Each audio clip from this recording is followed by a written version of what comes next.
Ahoj, dobrý den, dobrý večer. Vítejte u dalšího dílu o předložkách. Hello and welcome to another episode on prepositions. Today we are going to have a look at two prepositions at once. Od, do, because they often go together. As always, we are going to see lots of examples and we are going to start right now. Od and do are commonly translated as from, to, or if there is only od and not do, it can also be translated as since that day. So let's have a look at these. Od pondělí do pátku. From Monday to Friday. So we can talk about something repetitive, like stores that they open from Monday to Friday, or I work from Monday to Friday. Pracuju od pondělí do pátku. Repetitively. So this would be translated as from to. The same here. Od rána do večera. From morning till the evening. Od 8 do 4. Do 4 hodin. From 8 to 4. Again, repetitively. We could even say od A do Z. From A to Z. When you give a list of things or you want to talk about services that are being offered. Od A do Z. From to. Od té doby. Since that time. Od té doby. These examples have referred to the prepositions of time so far, but you can also refer to place as well. For example here, jdu od auta. I'm walking from the car. Jdu od auta means I was by the car and I'm walking now back from the car. Jdu od zastávky. I'm walking from the stop. Jdu od doktora. I'm walking from the doctor. I was at the doctor, now I'm walking back. Jdu od doktora. This means from. Also remember, both these prepositions go with the genitive case. There are no exceptions, so again, that's good because there is no surprises. Always genitive. Yay! So, for example, od pondělí, genitive. Do pátku, genitive. Od rána, ráno, rána. Do večera, večer, večera. 8, 8. Do 4, 4, 4. Od A do Z, here it doesn't change the form, but it's also genitive. Od té doby, ta doba, té doby. Auto, auta, zastávka, zastávky. Doktor, doktora. So remember, genitive case for both of these. Let's have a look at more examples where the translation is not reserved only for from, to, and since. I wrote a couple of examples with the preposition do first. Klíče od auta. The car keys. We literally say keys from the car. The same way we would say klíče od domu. The house keys. The keys from the house. Klíče od bytu. The apartment keys. Klíče od sklepa, the basement keys. So here we don't translate it as anything, the house keys. Also, when we speak about an author, who is it written by, who is it made by, in Czech we say it's from somebody. For example, to je písnička od Metalliky. This song is by Metallica. In Czech we say from Metallica, which can also lead to mistranslations by Czechs to English. So if you hear that this song is from a certain artist, we don't know them in person. We just confuse this preposition. Od Metalliky, so we say by. And as well as here, román od Stephena Kinga, Stephen Kinga, a novel by Stephen King. And yes, we make this beautiful form in genitive. And then we can also hear it in some expressions that are typically Czech. Sám od sebe. This means on somebody's own accord, on their own accord. Sám od sebe. We could also say sama od sebe if we refer to a woman. This means that it happened by itself. I could say sama od sebe jsem si vzpomněla. I remembered by myself, or by chance, or nobody told me, or something false. Spadlo to samo od sebe. Já za to nemůžu. It fell by itself. It's not my fault. So even samo. Yes, samo. If you talk about something, neuter. It. Sám od sebe, sama od sebe, samo od sebe. And sami od sebe if we talk about plural. So this actually would be more like on one's own accord. Depends who we refer to. And one more. Na rozdíl od tebe.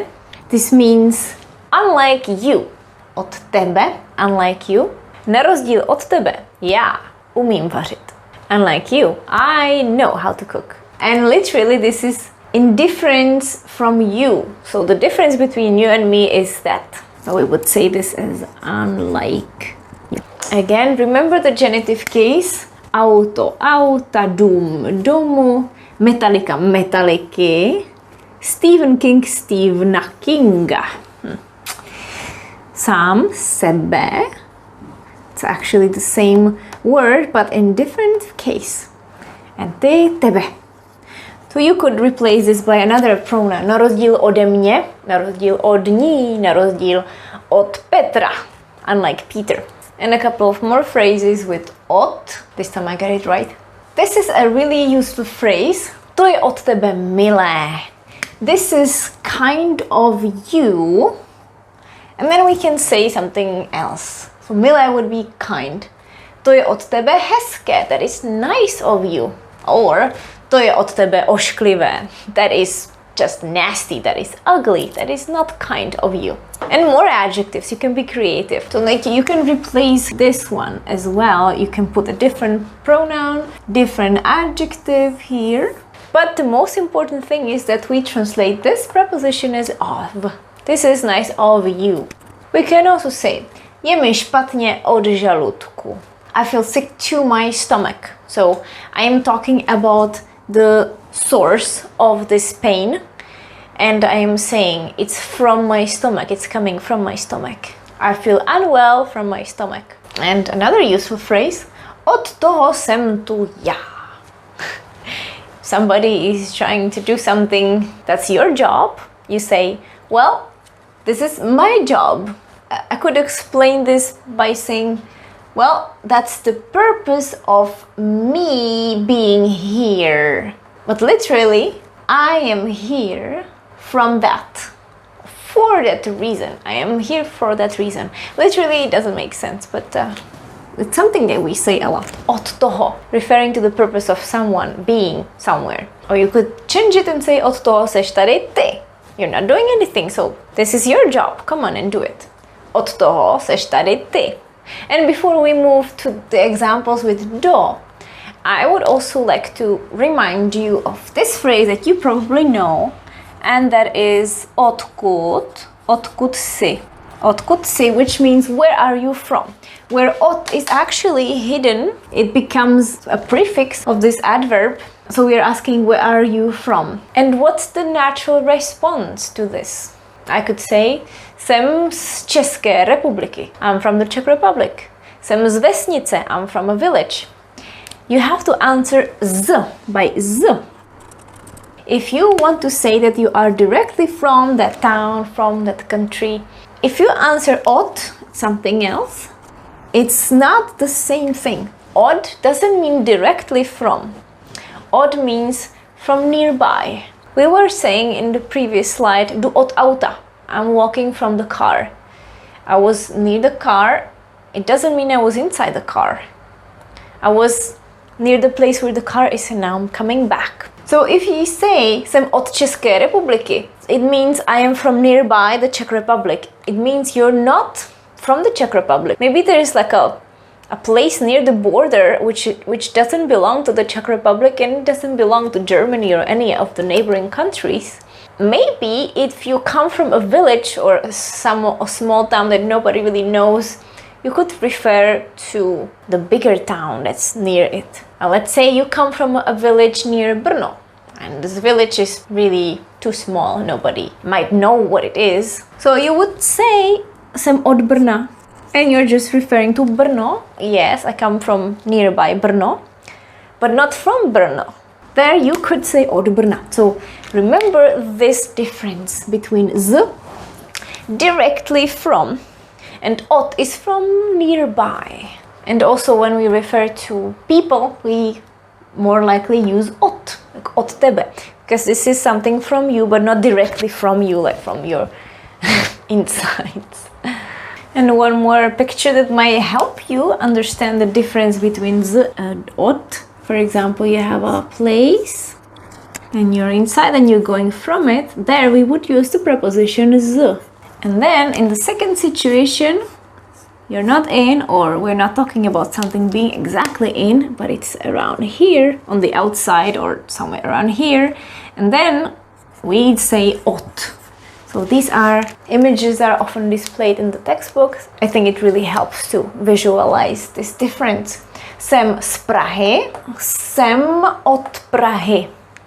I've mentioned that the preposition do is often translated as to, and sometimes a different way, of course. So let's have a look at examples where it doesn't really translate as to. Pošlu to do zítra. I will send it by tomorrow. I could say, udělám to do pátku. I will do it by Friday, meaning that I will not do it later, but anytime before that deadline. Or another common phrase that you might read as a response. Odepíšeme vám do 5 dnů. We will write you back within 5 days. Or they can also add do 5 pracovních dnů. Within 5 working days, business days. So again, the deadline is 5 days. Within these 5 days, we will write back. Also notice how we have this prefix odepíšeme. We'll write back, we'll write from. The prefix od also related to the preposition od. Lístky do divadla. The theater tickets, literally, tickets to the theater. Or lístky do kina, the cinema tickets. Because we are going inside the theater or cinema. If we wanted to say the concert tickets, we would say lístky na koncert. Because the concert cannot be entered, and we don't say v koncertě, but we say na koncertě. So there it doesn't imply. Dát něco do ruky, to put something in somebody else's hand. Or we could say vzít do ruky, to grab something, get something in your hand. Vzít hrníček do ruky. Or dát hrníček do ruky. Dát would be that somebody else put that into your hand. So give in somebody else's hand. Sorry, I forgot to write the translation. So this is by. This would be within. This would not be translated at all. To put or give something in somebody's hand. Or podívat se do zrcadla. To look in the mirror. So also translated as in. Podívat se do zrcadla. So we look to the mirror, to the inside. Do detailu, in detail, we could say vysvětlit něco do detailu. Explain in detail. So all the way to the detail. Or an encouraging phrase, do toho. Do toho means go, go, go, go, go. If you're cheering on somebody in a sport activity. Or you could also say, do toho. You go ahead, be my guest. You could also add the verb, jdi do toho. You would be encouraging somebody. Go do it. Jdi do toho. You should do it. Go do it. And you could say yourself, jdu do toho. Jdu do toho, which means I'm in. Literally, I'm going to it. I'm gonna do it. So, jdi do toho, do it. Jdu do toho, I'm in. Do toho, go, go, go. Or go ahead and do it. And these you might also know. This is a vulgar phrase. Okay, for me it's very vulgar. For some people it's not as vulgar, but I'm going to be careful. Czech people commonly swear by saying do prdele, which literally means to the asshole. In English it could be translated as fuck. So if you just use this phrase, you are just trying to relieve yourself by saying fuck, do prdele. And then of course you can also send somebody there. Go fuck yourself. Běž do prdele, jdi do prdele. I apologize to those who do not want to hear this phrase, but I think it's important to understand, especially if you haven't encountered this phrase. If you hear somebody else say that, you will know that they're angry or there is something wrong. However, we have a milder version. Instead of this one, we can also say do prkínka, which starts with the same two consonants. Prkínka, do prkínka. Prkínko is a cutting board and it's quite innocent, although it has a similar function, but it's not vulgar. Do prkínka. It's acceptable and it's innocent in a way. Or you can even say do prčic. Prčice is name of a town. So you are going to Prčice. What's so bad about it? But again, it starts with pr. So do prdele, do prkínka, do prčic. And if you don't want to be that vulgar, you can send people to Prčice. Běž do Prčic. Běž do prkínka is not that used. I guess going to the cutting board is not interesting. Well, since we opened this topic, I also need to add běž do hajzlu, which is also quite offensive. Not as much as this one, but it has similar meaning. Hajzel is a slang word for toilet. So go to the toilet. Běž do hajzlu. Get lost. Dámy a pánové, ladies and gentlemen, this topic is quite long, so I decided I would divide it into two parts. And next week you can be looking forward to more examples and useful phrases with o and do. I'll see you soon. Ahoj!